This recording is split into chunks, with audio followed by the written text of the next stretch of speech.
How's it going, everybody? Thank you all for coming back to my channel. It has been a minute since I did an album review and then also just a video in general, but I'm back now and I'm ready to talk about this album. Brockhampton, for those of you who aren't aware, are a hip-hop group, but they sort of blend genres like pop rap, alternative hip-hop, alternative R&B. There's approximately 6 members in the group who actually perform and rap, but they like to count all the other like production people and everything. So really there's like 12 or 13 members in the whole group. And this is their 6th studio album in approximately 4 years now, I think, or maybe 5 years, which is super unprecedented nowadays. You know, most artists put out an album every 2 years or so on average. And they're just a very unique and, in my opinion, very inventive group with regards to hip-hop. And this album I liked a lot.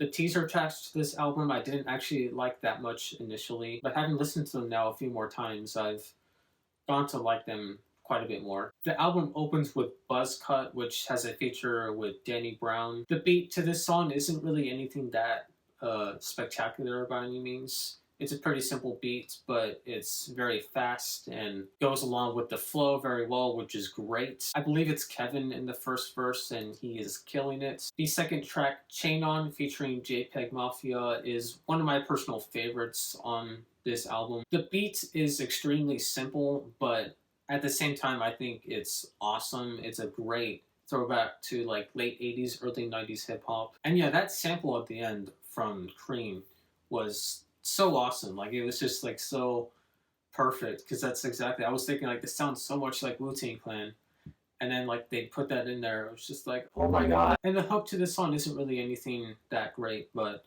I mean, it's catchy. Then we get the third track, Count on Me, which was the second single released before this album. And while I do like this song, I do find it to be one of the weaker ones on the album. I think mainly what brings it down for me just a little bit is the fact that it kind of has this generic uplifting spirit to it that some hip-hop does. It kind of reminded me of Chris Brown a little bit, but it's got a pretty catchy chorus and a memorable chorus to it. The next track, Bankroll, which features A$AP Rocky and A$AP Ferg? Yeah, A$AP Ferg. This is probably my least favorite on this album. This song I just didn't really like that much. It had a pretty boring beat to it, in my opinion. The flow of the rapping wasn't that bad at all. Overall, I just found this to be very uninteresting and very boring. I also hated that mumbling towards the end. That was just, I did not like that at all. Then on track 5, we get also one of my favorites on this album, The Lights.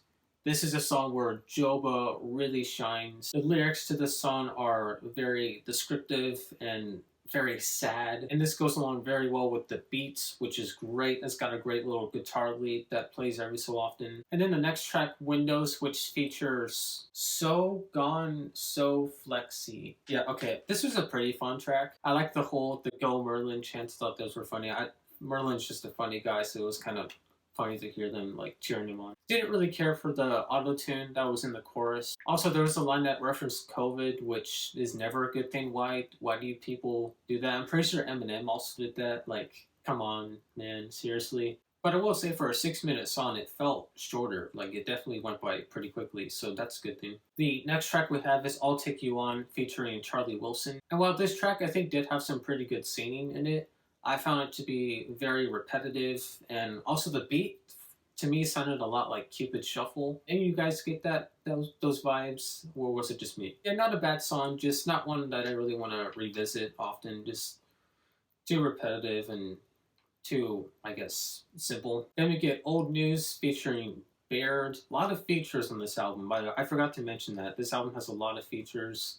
They're not normally that accustomed to doing features, so this was kind of a new thing for them with this album. This one has a very groovy beat to it. It kind of reminded me of Better Now by Post Malone if it didn't have those trap influenced beats to it. What's the Occasion is another good one on this thing. The verses in this thing are actually that memorable, but the chorus and the hook are very memorable. I did also like that piano break that was in the middle. I thought that was a nice touch. And the song as a whole has very good build to it. By the end, it has the very strong finish to it. When I Ball is another one of my favorite songs on this album. I love the classic R&B and classic hip-hop influence in this song. It's like if they mixed, like, maybe not R&B, but more of like a 60s, 70s Motown sound with like early 90s hip hop. It's a fusion that I don't think would go that well together or doesn't look good on paper, but it sounds great. There were also some nice sounding strings in this song, and really everyone just killed it. This was just a really great song. Don't Shoot Up the Party has an extremely infectious chorus to it. It also starts out really great with Kevin's verse, and I like the lyrics a lot. They're very kind of meta. Although I'm not a big fan of that